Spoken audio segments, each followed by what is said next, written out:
Welcome to Rediscover the Verde Valley. I'm Christian Oliva Del Rio. I'm the president and CEO for the Cottonwood Chamber of Commerce. And with me today, I've got Michael Gordon from Gordon and Gordon Law Firm. Michael, welcome. Appreciate you being here this morning. Thanks so much for having me. I appreciate you having me on. Yeah, we faced some challenges here over the last several months. I want to thank you especially because you're really one of my first interviewees in about 3 months. With this whole COVID thing, it's been crazy, and luckily through our friends at Yavai Broadcasting, we're able to do this remotely and keep our social distancing, stay safe, and still bring information to our community. So, Michael, you've been in the Verde. Great. You've been in the Verde Valley for quite a number of years, haven't you? How long have you been here? Geez, we moved here when I was a kid. It was probably about 1980, I think, is when my family moved to the Verde Valley. I went to first grade here in Cottonwood at Cottonwood Elementary School, and have lived here most of my life in the Verde Valley. Went away for college and school and worked up in Flagstaff for a bit, but I love the Verde Valley, and so I've been here for a while. It's been kind of neat to see it grow so much over the last 20 or 30 years. Yeah, it's definitely morphed quite a bit, right? I know I moved here in '94, and just in that 20 years, we've seen quite a few changes. Yeah, it's been amazing, really, to see how much it's grown and continues to grow. There's really a good group of people here in the Verde Valley, which is one of the reasons I love living here. Right. Yeah, I tell that story all the time that, I came from the San Francisco Bay Area. And so, very crowded, not so nice people all the time. But when I came here to visit, just driving down the street, we were staying with my in-laws at the time, and driving down the street, and your neighbors across the street were waving to you and, saying hi. And I was like, geez, that doesn't happen in my neighborhood back home. Yeah, that's definitely true. Yeah. So, Gordon and Gordon Law Firm, right? Attorneys at law. So what got you into law, and why? Well, that's a good question. When I graduated from high school, I wasn't sure what I wanted to do. And as I went to college, I was an English major. And I knew I didn't want to be a teacher, even though I think teachers are great, but I didn't think it was for me. And I have an older brother who's a couple years older than me, and he graduated from NAU and went to law school. And so I talked to him a little bit about it, and he really enjoyed what he was doing in law school, and it sounded like it would be kind of up my alley. And so I applied for law school and got in and went to law school, and I was able to clerk for a firm up in Flagstaff while I was in law school. And after I graduated, I was lucky enough to get hired, and that luckily kept me here in the area, and that kind of started us off. But I love being an attorney. And being an attorney, it gets a bad rap, I guess. Sometimes people don't think it would be that fun, but I guess it depends on what you're doing. And I enjoy it because you get to work with people and help people solve their problems. And anyway, it's new every day. There's always something different that comes around with each new case, and so it keeps it interesting. I was going to say, yeah, you're not the typical lawyer, I have to admit. I actually like you and everything that your firm does. Yeah, I know that was meant to be a compliment. Oh, Michael. So, yeah, really, Gordon and Gordon has really stepped up over the years and helped the chamber in a lot of ways. And you guys do a lot of great things in the community. And I love seeing, Facebook is a wonderful thing, right? Because I get to see and share you and your brother and your families. And you've got some really close ties here. And tell us, how many kids do you have? And tell us a little bit about you. Oh, thanks. Yeah, I've been married for nearly 25 years. We just celebrated our 24th anniversary, and got 5 kids. and they range in age from 22 to 9, so they're kind of Wow. spread out. You know, my oldest, Kaylee, graduated from Mingus, and she actually just recently graduated from ASU, and she's married and lives down in the valley. I've got another daughter, Olivia, who is a freshman at Northern Arizona University this year, and so we took her up to college. And it kind of blows my mind to see these kids grow up so quickly. But I have another, my son Carter is a junior at Mingus, and then I've got two younger ones. We have Luna and Nevin, who are age 11 and 9, and they're going to Camp Verde Elementary School. We're glad that they're back in school now. It's great to have the school back open, but it keeps you busy. But, you know, I love having a family. It keeps you grounded. Kids for sure will keep you grounded. It's great. Right. Yeah. I was just sharing with you, I've got 4 grandkids, and I tell you what, they keep me going, you know, and, you know, there are days where I'm pretty tired, but it's well worth it, isn't it? Yeah. So how has COVID affected you guys? So you obviously, you said you got your daughters starting as a freshman, and the kids going back in school. Are you seen any hiccups, or, you know, what kind of precautions? Are you guys feeling safe about it? Yeah, you know, it's gone okay so far. It was really hard when they were doing online school. I think that's you know, I'm sure they'll get better at that if this goes on longer, but that was a little difficult for them, and they're doing a lot better, I think, going back in person. That's been nice for our office. We closed down most of the month of March and April. We just had really reduced hours, and tried to limit the number of people coming in the office. And then beginning in about mid-May, we reopened to regular hours. And we still encourage people to talk to us on the phone rather than come in. We do a lot, and the courts have been great. The courts have allowed us to appear telephonically at hearings, and we use Zoom a lot. You know, I'd never used Zoom before until probably March of this year, and it seems like I use it every other day now. It's a great tool.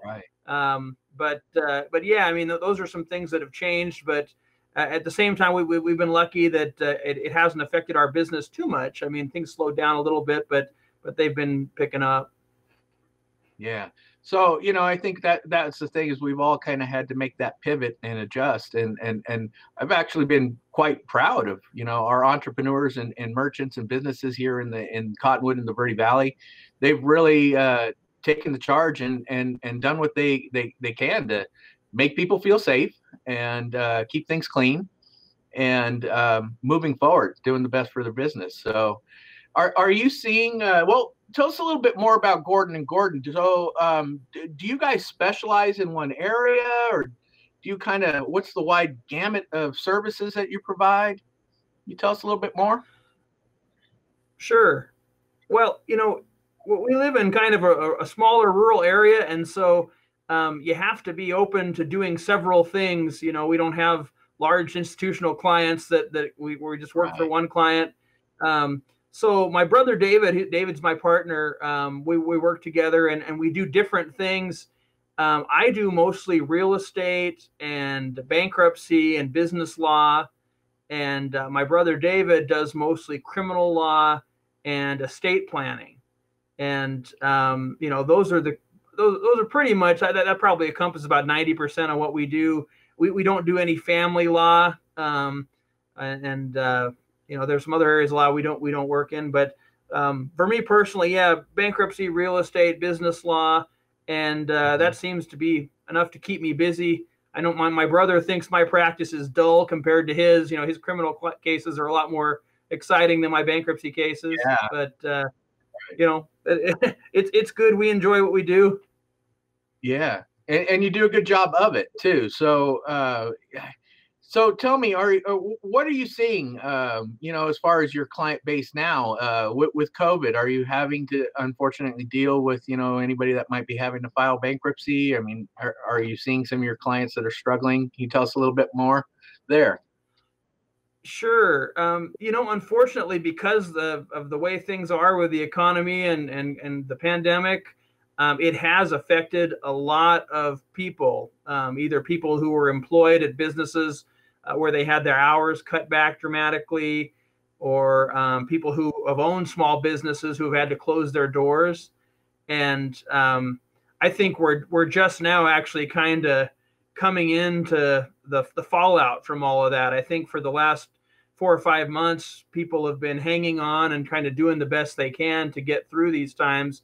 But I do unfortunately anticipate we'll have quite a few bankruptcy filings here as we head towards the end of the year, and it's really sad. But at the same time, sometimes things happen that are outside our control, and certainly a pandemic is one of those things that you can't control. And so, for our office, we just try and help people, make their way through that process. It's not a pleasant process, but there are ways that if you're in a lot of debt or financial trouble or just trouble with your business, our job is to kind of help walk them through that minefield and emerge out the other side. So I enjoy helping people with that, but I am afraid that, as far as bankruptcies and things go, that's probably going to get worse. There'll be more cases before there are fewer. Right. Yeah, it is unfortunate. And I think you're absolutely correct. We're probably going to be feeling the repercussions of all of this over the next several months, 6 months to a year, I would think. We've seen a few businesses unfortunately have to close their doors as well. But thankfully you're here in our community and can help them. And like you said, things happen for a reason. There might be an opportunity to rebuild in another area. So, we keep moving forward, and that's the best we can do. So, Michael, so you've served your term on our board. We're getting ready to do another election coming up in the next month. You decided to re-up, and I appreciate that. What did it take to get you to re-up?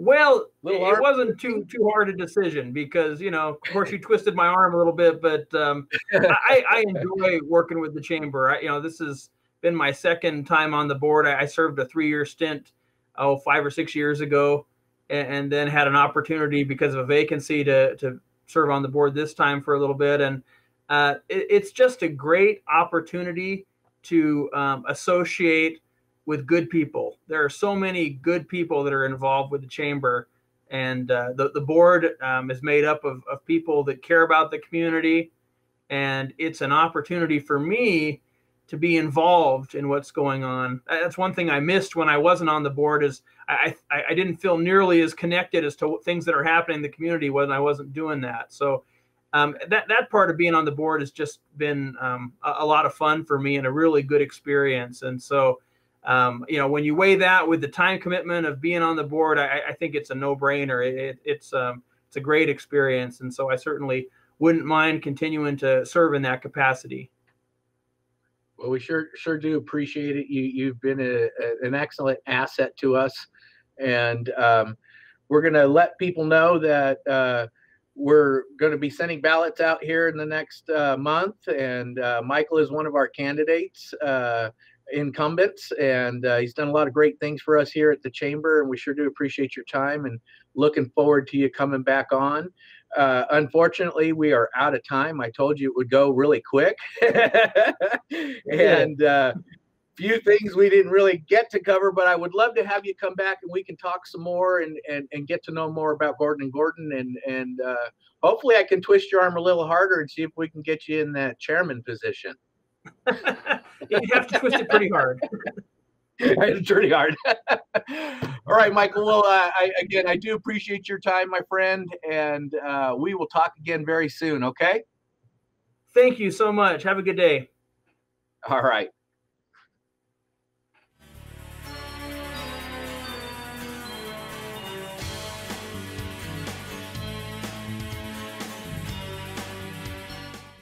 This is Bruce Morrow, Transportation Manager for Cottonwood Area Transit. Remember, we cover the entire Verde Valley and Sedona. Cottonwood Area Transit has you covered wherever you want to ride in the Verde Valley, all day, every day. Take Cottonwood Area Transit through Clarkdale, Verde Village, and from 26 locations in Cottonwood. With Verde Links, it's a quick and easy trip to Sedona every day. Don't forget our connectors to Camp Verde. Visit cottonwoodaz.gov for Cottonwood Area Transit and take a seat. Let's go ride. There are people who struggle with addiction and homelessness. Sometimes it may feel like there is nothing we can do to help. But there is. You can make a tax-deductible donation and help those in need transition away from homelessness. When you give someone a handout, you could actually be supporting an addiction. A better life starts with better health, especially for those living in the streets. Support solutions, not addictions. You can make a difference. Visit cottonwoodcares.org.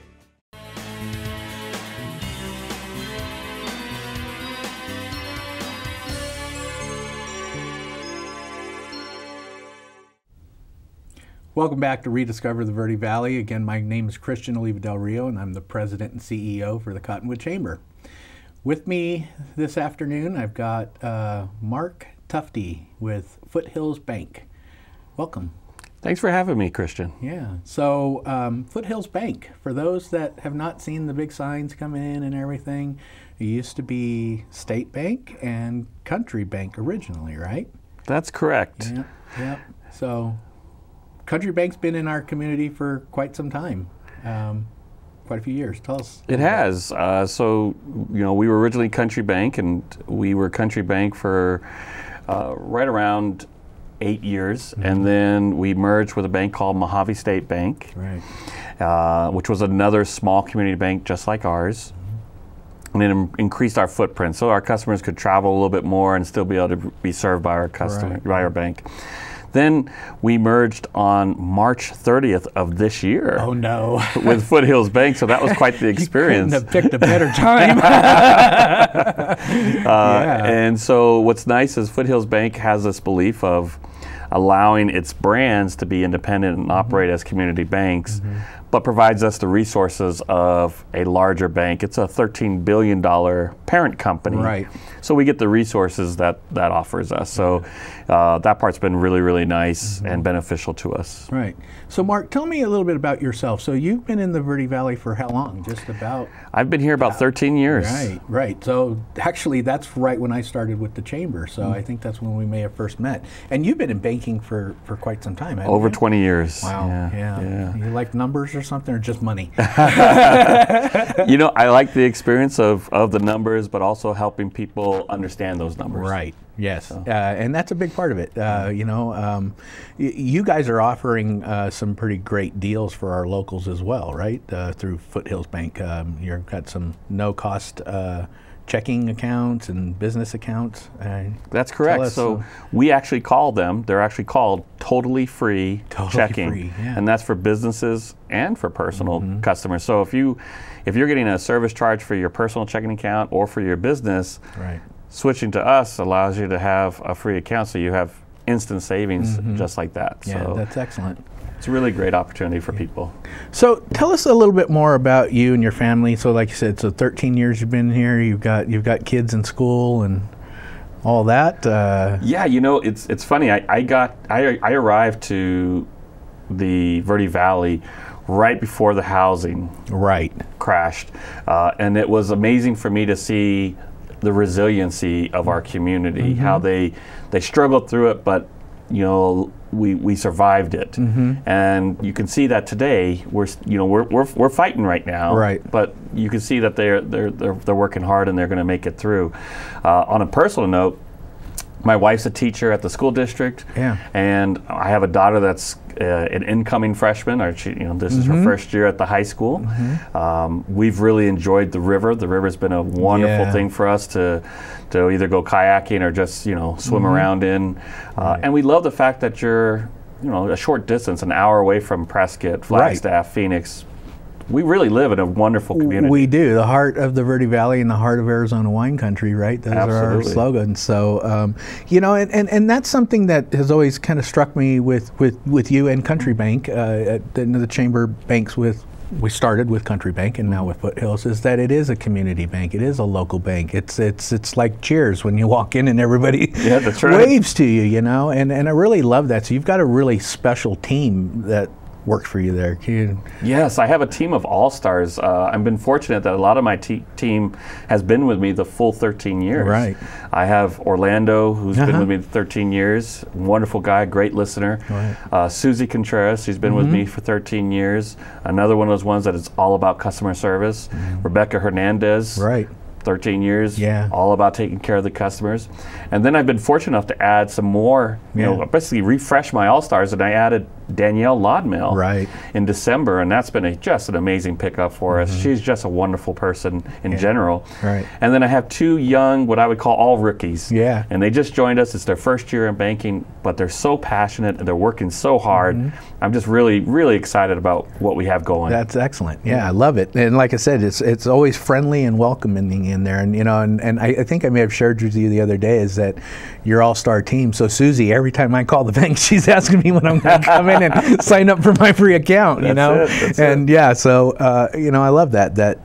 You know, you're us as locals coming in and feeling at home and knowing that our money's in a safe place, and then you offer other services and do other great things in our community too through the bank, don't you?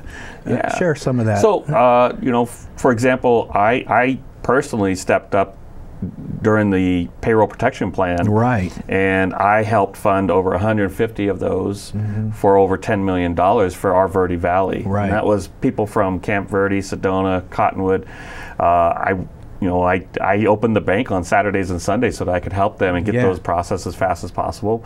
And then in addition to that, we allow nonprofits to set up in the branch when the lobby's open to just get them recognition, let people know that, hey, there's a service that's available. Sure. Maybe you didn't know about it and it could be beneficial to you or your family member. And then I get involved in the community. You can't be a community bank without community. Right.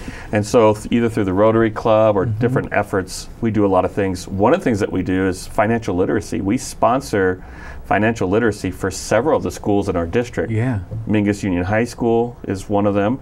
And then MVP School receives it, Clarkdale receives it, and we pay for that program so that those kids get access to financial literacy. It's important. So many kids are not literate when it comes to understanding their finances and what is it going to be like when I graduate and I've got my own job and checking account and all that kind of good stuff. And I've heard a lot of people think that we should get rid of some or more of a social studies type class into a life skills type class that includes that stuff. So.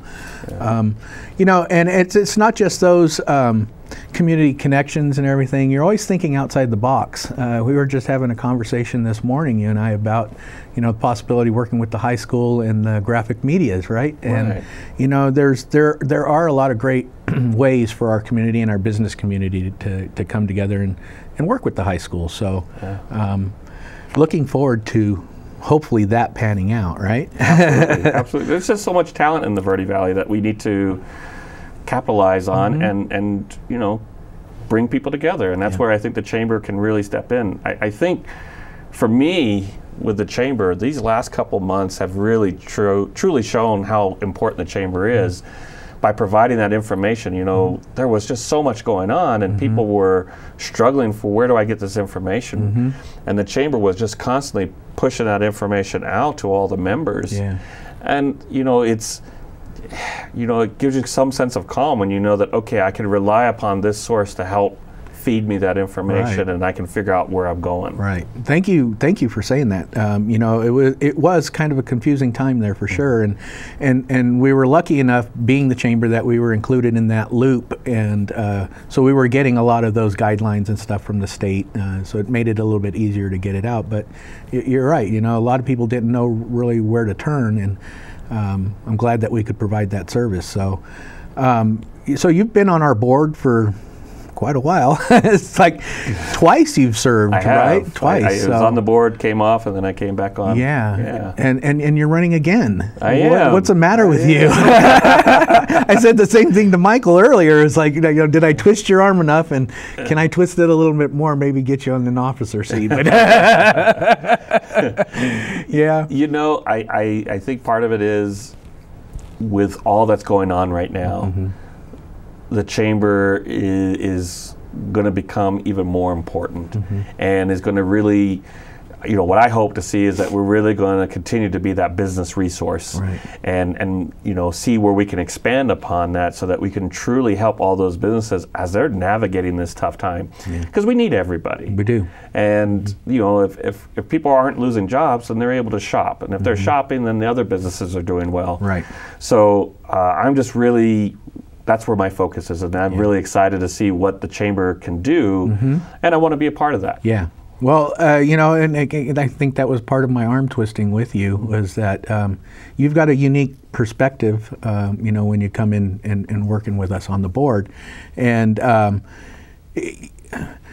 you may not be vocal all the time, but when you speak, there's generally some really good thought behind it, and some really good ideas or solutions. So I think you're a valuable asset to our team as well. And you're out there in the community and making those connections, and that helps us to see that different angle. So some of the areas you want us to expand and grow on is being, as far as resources and whatnot for the community and the business community. PPP, you've been working a lot with that, and is there going to be a fourth phase of that? Have you heard anything? It's hard to say what Congress will do.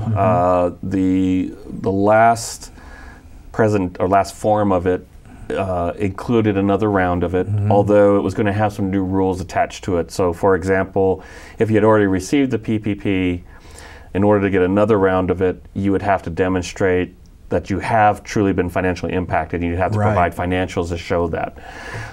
If you had not received it in the first round, then it would be the same way as it was in the first round for you to apply. Okay. What was really exciting, or what we're really hoping will take place, is that they talked about an automatic forgiveness provision. Right. And that would be for payroll protection plan loans of $150,000 or less. Okay. That would be really exciting. It would. For me, I'm looking at the portfolio that I did, and I probably had 20 out of 150 that exceeded that limit.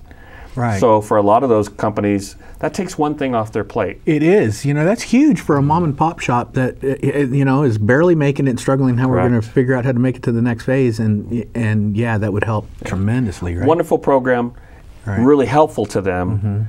But the paperwork and all that stuff can be cumbersome at the end. So if we can make that an automatic forgiveness, that's just wonderful for those business owners. And I think that also leads to them being able to do that next round of funding, is if they can clean house of those smaller loans and move on. Okay. That's great. So did you work with the EIDLs or anything like that? You were primarily helping people with PPPs. So the EIDL was directly through SBA, so we didn't have a part in that. Right. But we tried to push people to that because the EIDL offered really great terms. It was a low interest rate, depending on what type of an organization you were. Could be 3.75 down to 2.75. Right. Fixed for up to 30 years. Right. Wonderful terms. Yeah.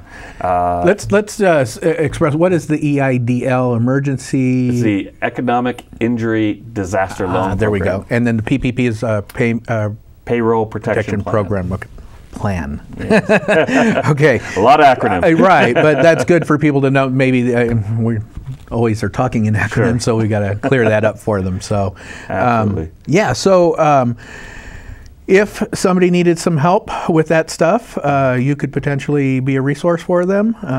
Absolutely. Right? We're very fortunate. You can come to me. I obviously am always checking in with what the chamber puts out.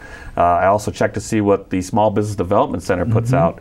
And those are really, if you're a business owner, those two resources are things that you'd want to have on your forefront, because they're feeding you a lot of information, because there are so many programs. And USDA is another organization similar to Small Business Administration that's rolling out a lot of programs. Right. And there's some upcoming webinars that they're putting on. Right. Very helpful. Yeah. And can be amazing for customers. The most recent one that I found exciting and that you know about is, if you're a bar with a 6 or a 7 license, here's some ideas on how to get yourself reopened without having to actually have your own kitchen running. Right. That to me is a great webinar and a great resource. Right.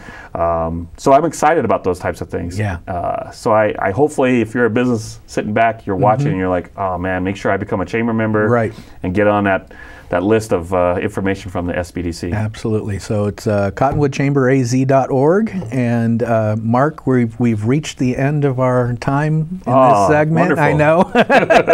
It goes by too fast. I could sit and talk to you all day, buddy. Yeah. Sure do appreciate your time. I appreciate your commitment to our community and the chamber.